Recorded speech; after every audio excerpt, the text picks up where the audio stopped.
She had been having problem on her heart.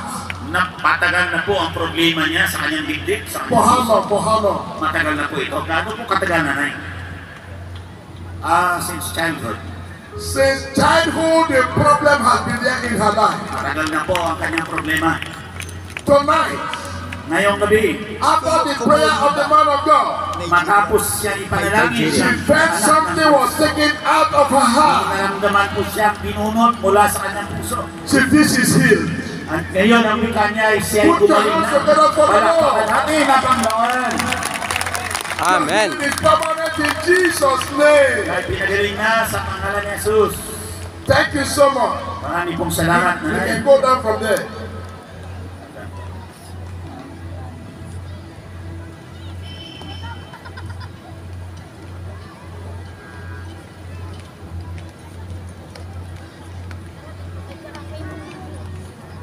Praise the Lord.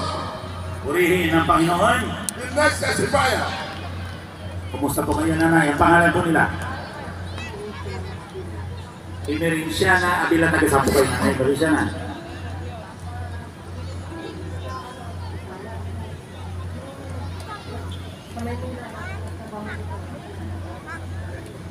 Sa Marikina po kayo.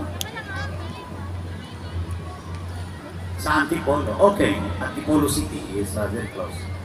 Ano po? Kumusta po? Ano nangyari po? Okay. Gout, arthritis sa tuhod. Okay. At ano pong naramdaman po ninyo ngayon gabi? Wala. Dumating po kayo dito, nakatungkod kayo. At ngayon, pwede na kayo lumakad na walang tungkod. Hallelujah.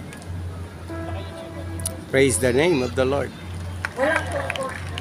Pag masakit, may tungkol. So, kumusta po ngayong gabi? Ngayong galing po kayo ng Panginoon. Amen. Ayan po. So, pinagaling po kayo ng Panginoon. Subukan niyo pong lumakad, walang tungkod. It's just gonna try doing it with everything. Now she can walk. Now she can walk. Yan, naglalakad na po si nanay. Aba. For the Lord. Oh yes, mukha mo na ng balak gumamit ng tungkod, ano? For the Lord. Palakpakan natin ang ating Panginoon.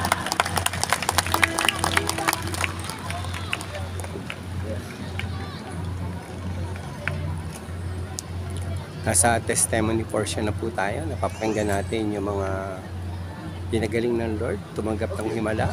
They are testifying the Nanay, goodness ano of pong pangalan God. nila?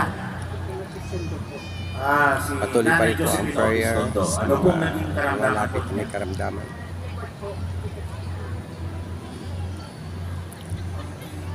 Ay, ang sakit po niyo sa likod. Si nanay naman po ay masakit ang likod. Okay, kumusta po? Matapos po kayo panalangin ng lingkod ng Panginoon, ano po ang nangyari?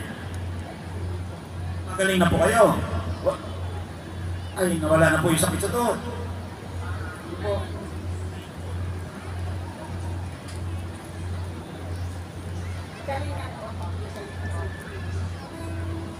Paano ang tungkod nyo? Kaya nyo nang walang tungkod? Huwag nyo naman. Okay. Kaya na po, kahit wala na po siyang tungkod, ano? At, pero huwag muna kayong tumalon-talon, ano? Oo, dahan-dahan lang. Okay. Yeah. Yes, she's had pain, back pain, and also the knees. But after prayer, she's declaring now that she's healed and she can walk without a cane. Back pain, knee pain, healed in the name of Jesus.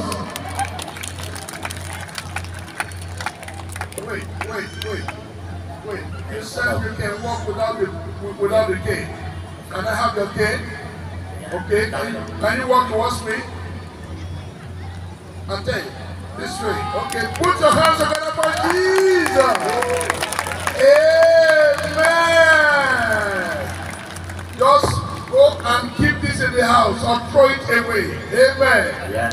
You are free in Jesus' name. Pinalaya na po kayo sa pangalan ni Jesus. Nanay, ano pong pangalan nila? Si Nanay Hermita Kalugay, saan po kayo galing po? Ano pong lugar po dito sa Manila? Sa Baclaran, malayo po. Baclaran is far from here. It's on the other side of town. Okay? Nay, ano po ang kalagayan nila? Kaya po kayo naparito. Ano pong karamdaman meron kayo? Pwede na ako mag-jogga. Sakit sa puso. Heart problem? Pain? Sa shoulder pain? Lungs? Wow. Dizziness? Pain in the heart? Back pain? Kumusta po sa gabi nito? Kumusta po ang naramdaman niya nung kayo po ay pinanalangin natin po ng Diyos? Wala na talaga. Yeah, earlier, she had all these pains, shoulder, part of the heart area, and the back. But after prayer, it's not there anymore. Amen. Pain, the back, and everywhere, everything has disappeared in Jesus' name. Hindi nga po, lakad po kayo. Hallelujah. Maraming salamat po, Panginoon. Pasipray kami. Ayan. God bless Thank you, you. Lord God Jesus. bless you. Amen. Mahal po She's ng Diyos. crying in tears of Sabay nga joy. sa amin Amen. bukas. You are healed. Yan po ang Kita na lang buwan tayo sa ng Cubao. kagalakan. Bukas, O mas madali ka ang diretso rito. mas malapit doon. Kasi sumushortcut ako sa Little Baguio. Sa Little Bag. Sa UP. Ayun. Pag tagos mo ng tulay na ng Oo. Barangay Concepcion. Ayun ang tawag dito, yung tumana. Oo, sa Tumana. Kasi doon kami dati nakatira, di ba? Tumana kami. Yan po ang Yes, Lord, thank you for the miracle. Kasi, yung ano ito, ultrasound ito na ano ko, wala naman pinakita eh. Pero, masakit. So ngayon po ay wala na kayo naramdaman. Yan, the pain is gone. The pain is gone. Gone. Amen. The pain is gone. God bless you. Thank you, Lord. Thank you, Jesus. Yan po yung mga nagpatotoo. Lima na po sila nagpatotoo na sila pinagaling ng Panginoon. To God be the glory. Ito po ang panimang individual na pinagaling ng Lord. What is your name po? Nanay Gloria. Nanay Gloria, saan po kayo galing po? Nanay Gloria is from Pasay. Pasay at yan is another side of town. Kumusta po? Ano po naging nakaramdaman po? Hindi kayo makarinig. Pero, yeah, it's such hearing. So, kumusta po ngayon? Yeah, it's very clear. Wait. Deafness gone. Kompleto na po. Now she will hear. Put your hands together for Jesus. Amen. Pinagaling po ang kanyang karamdaman.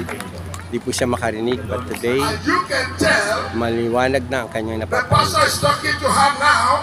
She's responding because the ears are open. Praise the Lord. Thank you, Lord. Glory to God. Thank you, Jesus. Hoping for this year, this side. So, Amen. Salamat sa Panginoon. Salamat sa pagpapagaling. To God be the glory. Yan po ang mga piling testimony na maririnig natin na ginawa ng Lord. what's your name po? Ano pangalan po nila? Si Aling Tonet. Aling Tonet, taga saan po kayo? Taga Batasan, Quezon City. Again, it's really far from here. Batasan. Okay. Ano po ang kalagayan niya po? Hindi ako makalakad eh. Tumagat na. Okay. So, you cannot walk and then you cannot raise this hand. Tumagalaw. It's pain on the shoulder and she couldn't raise this up. Pero ngayon po, may itatas niyo na. Oo nga naman. Sige po. Talaga. Ngayon lang po naganap yan. Yeah, she couldn't raise it up. Now she's raising it up. Sige po, itas mo pa. Talaga, grabe. She couldn't move the hand like that before, but now the miracle has started. Yes. The hand is getting restored and be perfected in Jesus' name. Tuloy-tuloy nila pong itas yan, ha? Kasi pinagaling Salamat sa Panginoon na pinagaling niya po ako talaga. Dapat niya kanina nga. Sa gawa kami ng panalangin. She actually cried earlier. Tapos kumagalaw. Napapansin ko Slowly, kumagalaw. she felt it moving. Kaya, She cried And then she cried because of that. salamat. because she felt something is happening in her Yes, body. she was able to move it. She felt the hand is moving. Praise the Lord. Yes, yes. You are healed. Thank God. Galing ng Hallelujah. Panginoon. Kapit ka lang sa Panginoon.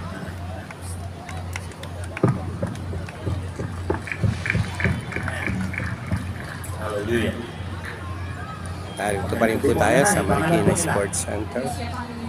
Si Nanay Alicia Pangilinan na Marami na pong umaalis pero marami pa rin po nag-stay. Halahala Rizal. You did not know this, several really from Halahala. Halahala is way out there. I know it's very far from here. Yes. I was surprised. Okay. So, kumusta po? Ano pong naramdaman niyo? Kalahating katraman po, laging masakit. Okay. Dito po sa right side. Sa Okay, the right side is also in pain. Long time. Matagal na po ito. At ilang taon na po. Hindi ko na po mabilang. Years. You even forgot to trace about how long has been. Pero kumusta po sa dito? Eh, biglang tinanggap ko po ang sa Panginoong Jesus. May lumabas po namin sa akin po, tinanggap ko, may nararamdaman po humibo sa tiyan ko. Well, Dahil po ang pinagahan ko po ngayon, pinagaling po ako ng aming Panginoong Jesus. she received the Lord with her heart, and she felt like she farted. An air got out of her, and then she felt the pain gone after that.